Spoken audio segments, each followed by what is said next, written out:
For most of his career, Captain Rowan Ellis had understood one rule above all others: silence kept the palace running. The monarchy survived not because there were no mistakes, no disagreements, no bruised egos, but because the walls had learned to swallow the noise. But that afternoon, The moment the soft murmur slipped through the quiet palace corridor, everything changed.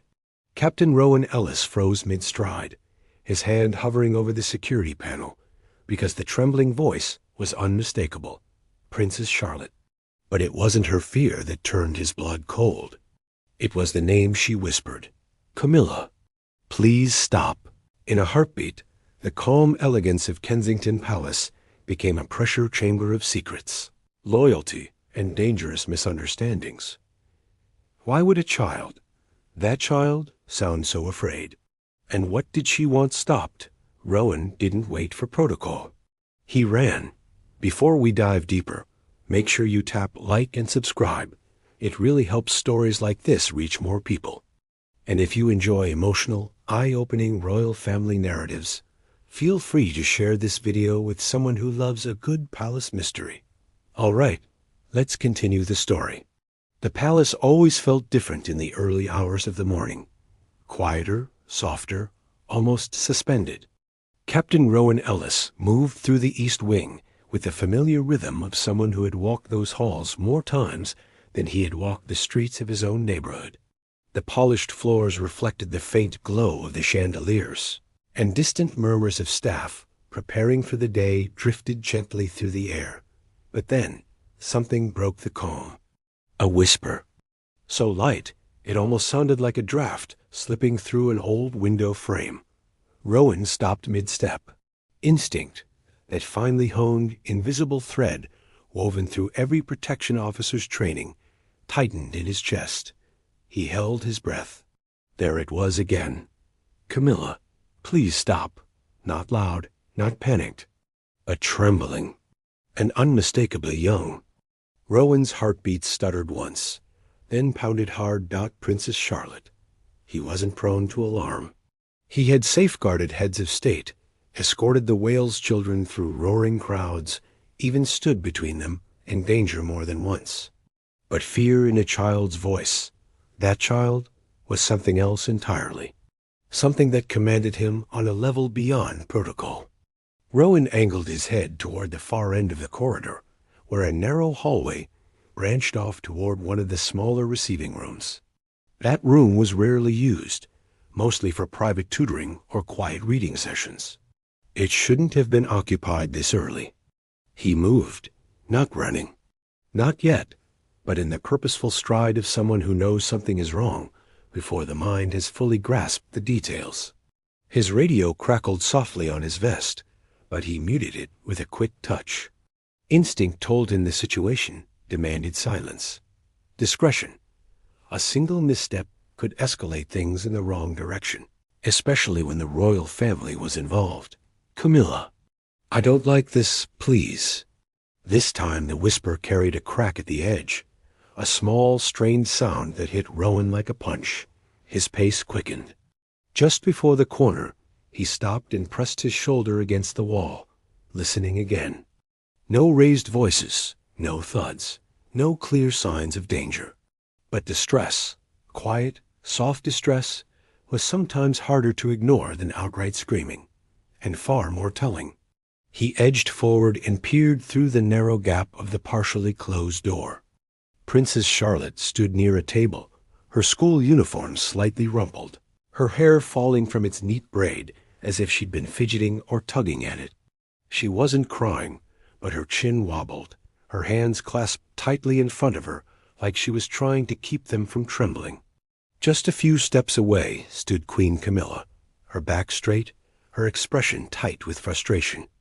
A thick etiquette binder rested on the desk, pages filled with scripts, curtsies, and formal greetings, the old royal traditions Charlotte was supposedly behind on. Rowan's jaw clenched. This wasn't an emergency in the traditional security sense. It wasn't a threat from outside. But the fear in Charlotte's posture, the shrinking in her shoulders, the way her toes curled inward, sparked something fierce in him. Again, Camilla said sharply. "You must curtsy exactly as I showed you. This is not difficult." Charlotte shook her head. "But I told you. I don't want to do this today. This is your duty," Camilla snapped, her patience clearly fraying. "You cannot keep running to your mother every time something challenges you." Charlotte flinched. That was enough. Rowan didn't realize he'd stepped forward until he was in the doorway, his voice steady but firm. "Your Majesty." Camilla's head whipped around, surprise flashing into irritation. Rowan offered a crisp bow. "Forgive the interruption, but Princess Charlotte is required in the family quarters immediately. The Princess of Wales has asked for her."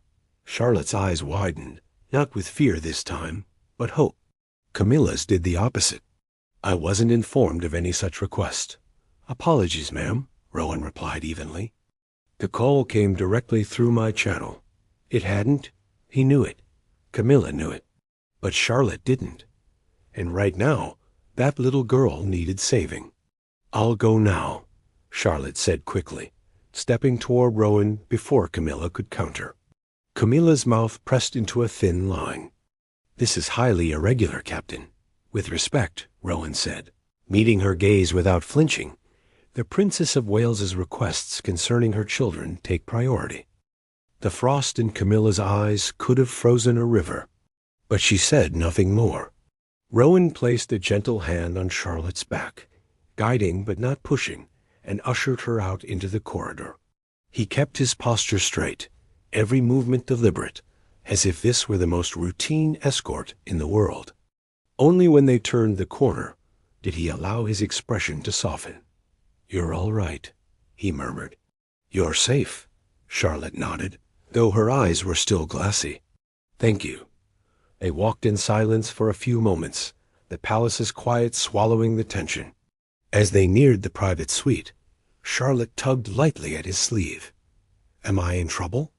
Rowan looked down. Absolutely not. But she was angry. "Sometimes adults forget how their tone affects children," he said gently. "That doesn't mean you did anything wrong." Charlotte absorbed his words carefully. She always did. She was bright, observant, far older in awareness than her 9 years. "Will Mommy be upset?" she asked softly. "No," Rowan said. "She'd be glad you told someone." When they reached the entrance to the Wales family quarters, one of Catherine's aides opened the door immediately, concern flickering in her eyes as she took in Charlotte's paleness. "I'll take her in," the aide said quietly. But Charlotte hesitated again, turning back to Rowan. "Will you be okay? Because you helped me." He knelt, lowering himself to her level. A small gesture that broke protocol, but honored something more important. "I'll be just fine," he said. "Your safety is my job. And today, you needed someone to listen." Charlotte's lips curved into the smallest, most grateful smile. Then she went inside. The door closed with a soft click, leaving Rowan alone with the echo of everything that had just happened. The whisper, the fear, the confrontation, the lie he'd told, the queen consort's icy glare. He straightened slowly. There would be consequences. He knew it. Every guard in his position knew it. But he didn't regret a single step. Not when a child's voice had broken the silence with the most fragile plea. "Please stop."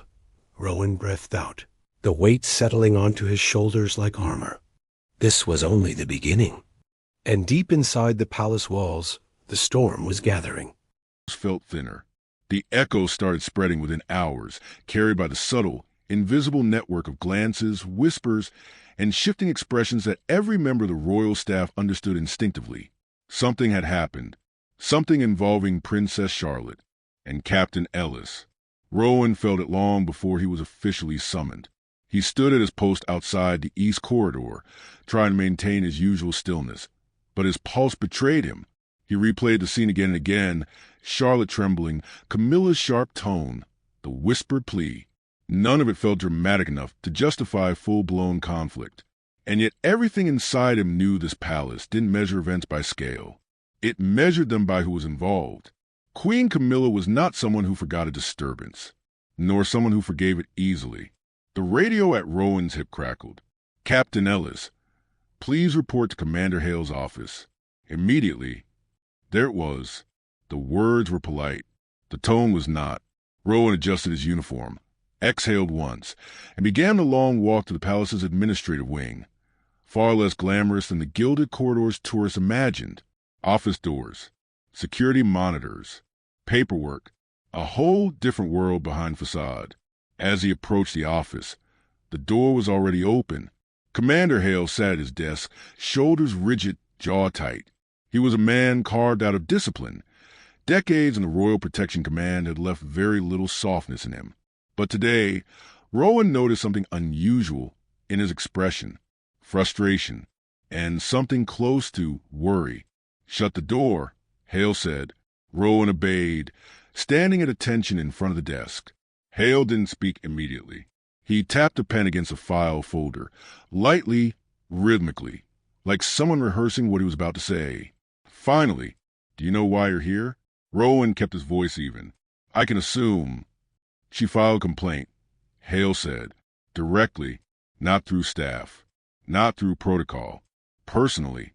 Rowan's stomach tightened. "Queen Camilla." Hale slid the folder toward him without opening it. "Her Majesty says you fabricated a request from the Princess of Wales to remove Princess Charlotte from her care. She calls it a deliberate undermining of royal authority." Rowan didn't flinch, but the words landed heavily. He had expected fallout. He hadn't expected the Queen Consort to escalate this fast. Hale leaned back, folding his arms. "You want to explain what happened this morning?" Rowan chose each word with care. "I heard Princess Charlotte asking for something to stop. She sounded distressed. I made a judgment call." "By lying?" Hale asked sharply. "I made a judgment call," Rowan repeated, steady but respectful. "A 9-year-old asking an adult to stop, regardless of context, is not something I ignore." Hale sighed, dragging a hand down his face. "Ellis, you put yourself in the middle of palace politics. That's not a place you survived by accident." Rowan didn't respond. There was nothing to say. Hale shook his head, as if trying to decide whether to be angry or impressed. Before he could speak again, another voice cut through the room. "That judgment call saved my daughter." Rowan turned sharply. Princess Catherine stood in the doorway. Her posture was elegant, but her expression was not calm. It was carved with a cold fury, so controlled it radiated through the entire office. Hale shot to his feet instantly. "Your Royal Highness." "Sit," Catherine said gently but firmly. He obeyed. She stepped inside, closing the door behind her. For a moment, no one spoke. The air tightened, thick with unspoken tensions. Catherine's eyes landed on Rowan, not with accusation, but with gratitude that nearly knocked the breath from him. "I asked to be informed the moment Captain Ellis was brought in," she said. "I won't allow this to turn into a punishment." Hale cleared his throat. "Your Royal Highness, with respect, the Queen Consort." "I am aware of what the Queen Consort believes," Catherine said, her tone cool but steady. "But I am Charlotte's mother, and Captain Ellis acted because my daughter was afraid." She turned to Rowan fully. "Charlotte told me everything, every word, every moment."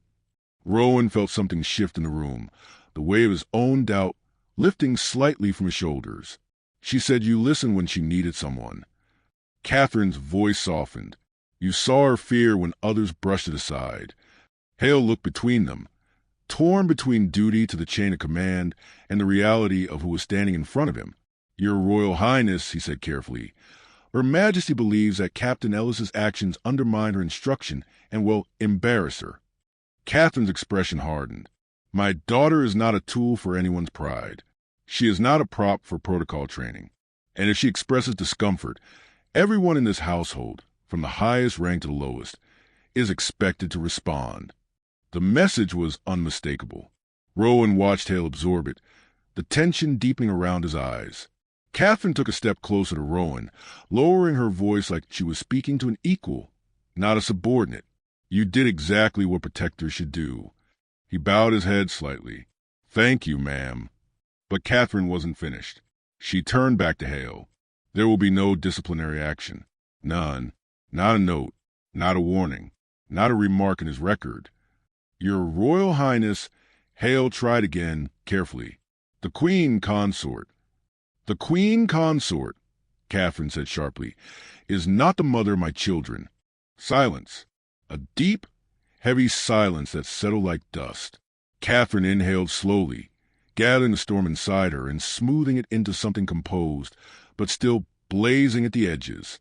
I want a message delivered up the chain, she said. All educational involvement with Charlotte must be approved by Prince William or myself. Effective immediately. Hale nodded. Understood. And Captain Ellis, Catherine's expression softened slightly. Return to your post.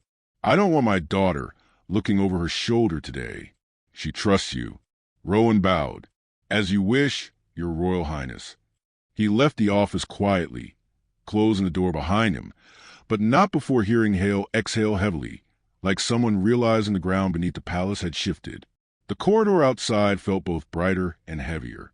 Rowan walked slowly back toward the station, replaying Catherine's words, her controlled anger, her unwavering resolve. But as he neared the courtyard window, he caught a glimpse of a familiar silhouette, Queen Camilla herself, speaking to her private secretary with clipped, icy gestures. Her gaze tilted, met his, held, a silent promise. This was not over. Rowan straightened. Maybe not, but he knew one thing with absolute certainty. He would choose the child's voice again. Every time, no matter who it angered. The palace had its rules, but his conscience had its own. The mood inside Kensington Palace changed long before anyone said a word. Staff sensed it first, a subtle drop in temperature, a tension that threaded through the hallways like a cold draft. People walked a little quicker, voices lowered. Even seasoned attendants exchanged tight, wary glances. Prince William had returned. Rowan didn't need a radio call to confirm it. He could feel it in the shift of the atmosphere. William wasn't loud and he wasn't theatrical, but when something threatened his family, the future king carried a presence that filled an entire wing. That presence was storming through the palace now. Rowan stayed at his post outside the Wales private corridor. His orders had been simple. Remain visible. Remain steady. Be exactly where Charlotte expected him to be. But inside, Rowan's nerves recoiled. He knew what was coming. Knew that nothing in this palace happened quietly once two matters overlapped. A child's distress and royal egos. Minutes stretched like hours until finally the door opened and Maria, Catherine's longtime aide, stepped out. Her eyes were serious.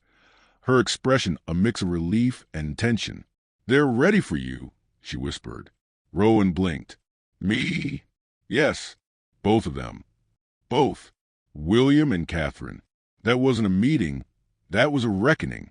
Rowan followed Maria down the hallway toward Catherine's private office. As he approached, he overheard low voices, one firm and steady, the other simmering with worry. "I won't have her frightened in her own home, William. She's 9. 9. Catherine, then William. Where's she now? In her room drawing. But she's jumpy. She keeps asking whether Rowan is in trouble." William exhaled sharply, a sound that carried protectiveness, frustration, and an exhausted sort of disbelief. Rowan stepped inside at Maria's quiet nod. William stood beside the window, jacket off, shirt sleeves rolled up, tie loosened, the look of a man who had dropped everything the moment he heard the words Charlotte and fear in the same sentence. Catherine sat on the edge of her chair, shoulders tense, fingers white where they gripped a notebook filled with Charlotte's schedule. Both looked up when Rowan entered. Catherine offered a soft, grateful expression. William's eyes were sharper, evaluating, calculating, protective in a way that made Rowan straighten immediately. "Captain Ellis," William said, his tone low but controlled. "Thank you for coming." Rowan bowed. "Your Royal Highness." "Sit," William instructed. Rowan obeyed. Catherine leaned forward. "Charlotte has told us everything. Exactly what she heard. Exactly what she felt. She said she asked for the lesson to stop." Rowan nodded. "She did, ma'am." William's jaw clenched. "What tone did she use?" he asked. Rowan blinked. "Sir, when she asked to stop, was she whining Annoyed? Or was she afraid? Rowan answered without hesitation. Terrified. She was trying not to cry. Catherine closed her eyes for a brief moment, exhaling shakily. William's hands tightened behind his back. She's never been frightened like that, Catherine whispered. Not around family. Rowan didn't speak. William stepped forward. Captain, do you know why I came back early today? No, sir. Because Maria called me, William said. Because she saw Charlotte's face. Because she heard her breathing. Because Charlotte said the words. I didn't like it and I didn't know what to do. He paused. And when my daughter said she didn't know what to do, something's gone very wrong. Catherine softly touched William's hand, grounding him. Rowan felt the room pulsing with parental fury and quiet heartbreak. Camilla says it was harmless, Catherine said bitterly. A tradition lesson, a protocol exercise. But Charlotte was shaking Rowan. She couldn't speak properly for almost 3 minutes. Rowan's throat tightened. I'm sorry she went through that. You stopped it, Catherine said. You stepped in when no one else did. William nodded slowly. And because of that, you now have a complaint filed against you. Rowan didn't flinch. I expected consequences. William studied him, eyes narrowing slightly in that way he had when weighing a man's character. You put yourself in the line of fire, William said quietly. On purpose. I put Charlotte first, Rowan corrected. And for the first time, William's expression softened. Catherine reached for a folder on her desk and slid it toward Rowan. This, she said, is everything Charlotte wrote in her journal about the lessons Camilla has been giving her. She keeps a journal? Rowan asked softly. She does, Catherine said. She's a thinker. She writes when something makes her uncomfortable. Rowan opened a folder gently. Inside were pages covered in neat handwriting. A child's voice trying to make sense of pressure she didn't understand. She said I must curtsy again even though my legs hurt. She said Mommy shouldn't talk too much about schoolwork. Why do I have to learn things that make me feel bad? I wish she would let me breathe. Rowan's chest tightened. Catherine watched him quietly. You see, she murmured, this wasn't one day. It was building. William rubbed his forehead. And now my daughter is frightened of disappointing someone she doesn't fully trust. That is unacceptable. He walked around the desk and lowered himself into the chair opposite Rowan.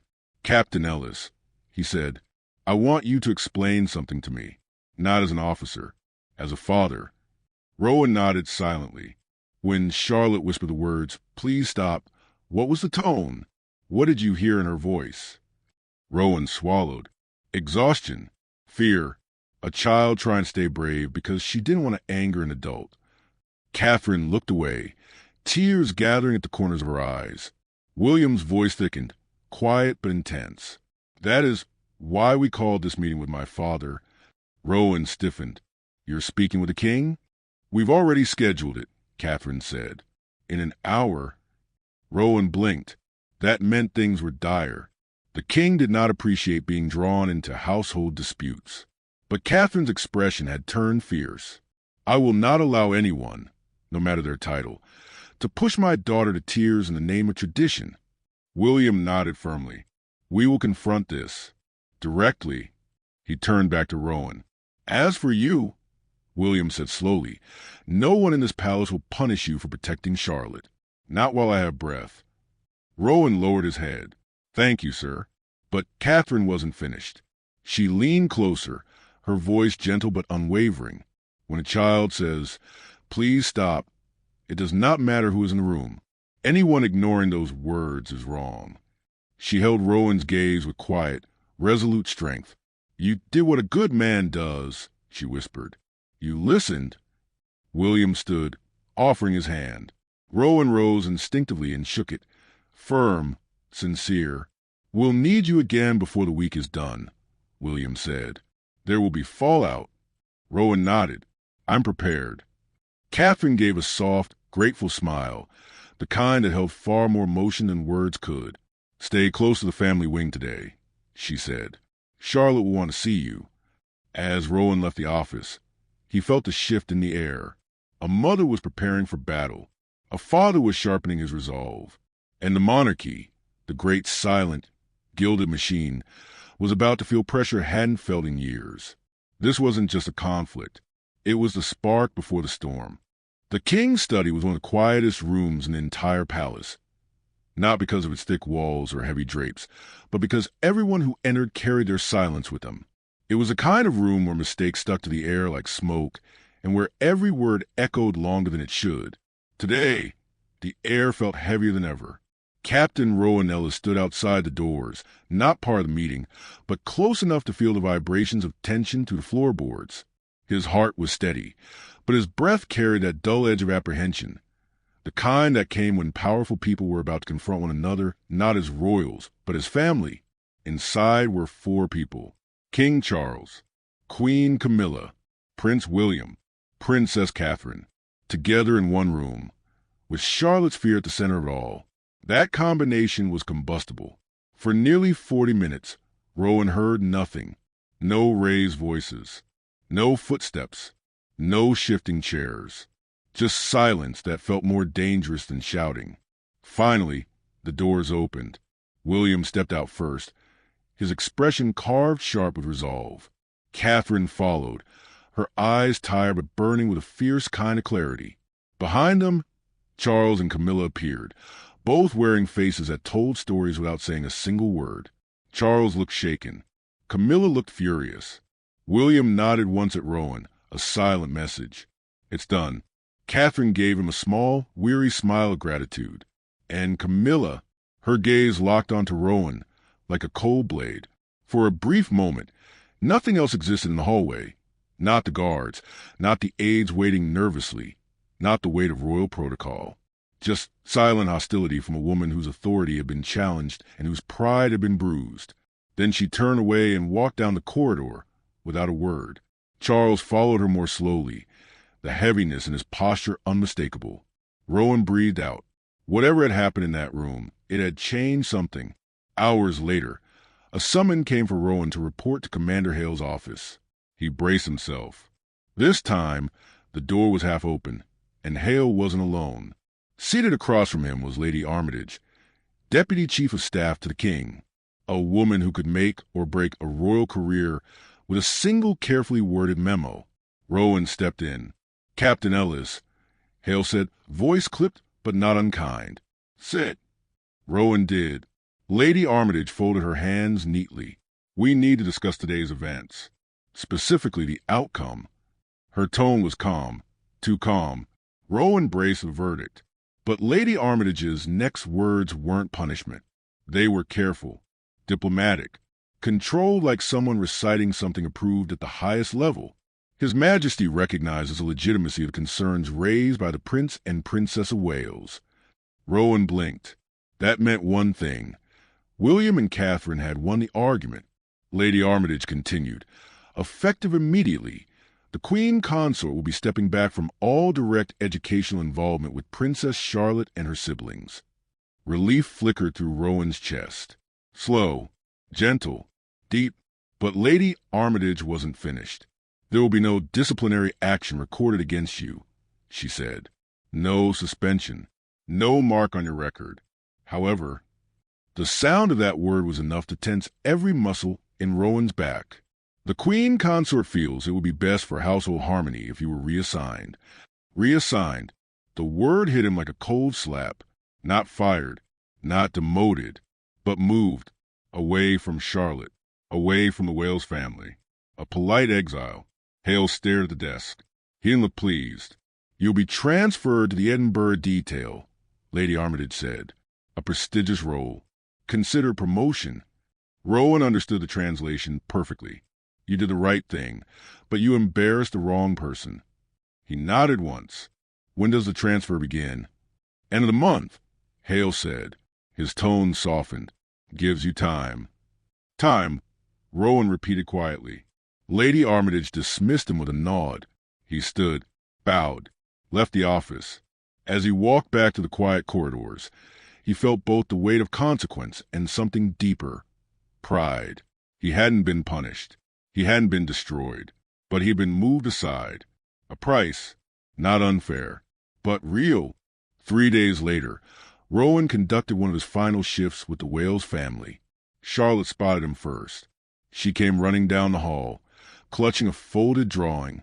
Her shoes pattered across the polished floor, and she practically skidded to a stop in front of him. "I made this for you," she said, out of breath.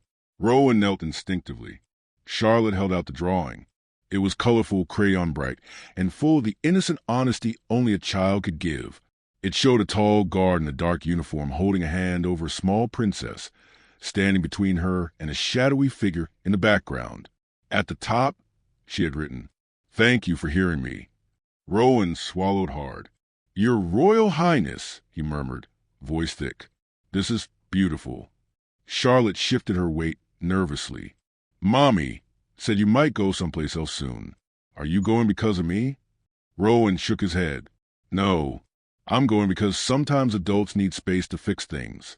But none of this is your fault." She seemed to absorb each word slowly, her expression softening. Then her voice dropped. "I'm glad you were there. I didn't know how to say stop." "And now?" Rowan asked gently. She nodded. "Now I do." He smiled. "Good." Charlotte glanced over her shoulder, then leaned in and whispered, "Will you wave if you see me again?" "Every time." She grinned, a real grin, bright and unburdened, then scampered back down the corridor toward her mother's voice calling her for homework. Rowan watched her go, the drawing clutched in his hand, its colors smudged slightly by the warmth of his fingers. That night, Rowan sat alone in his small apartment. The city lights flickered softly beyond the window, but he wasn't looking at them. He opened a small wooden box, the one where he kept only the most meaningful memories of his career. Inside were commendation coins, a photo from a state trip, a handwritten note from a former royal he'd once helped protect. And now, gently placed among them, Charlotte's drawing. He hesitated, then reached into his jacket and pulled out a sealed envelope he hadn't expected, one given to him earlier that morning by Maria, who said simply, "She wanted you to have this." He opened it. Inside was a handwritten note from Princess Catherine. "You protected my daughter not because of protocol, but because of conscience. There is no greater loyalty. Thank you, Catherine." Rowan pressed the note flat, swallowing hard. He had done the right thing. He had paid a quiet price, and he would do it again. Sometimes, protecting a future princess meant protecting the child inside her. Sometimes the softest whisper carried the most urgency, and sometimes, in a palace built on centuries of rules, one guard's simple choice mattered more than any protocol ever written. Because when a child says, "Please stop," the bravest thing anyone can do is listen.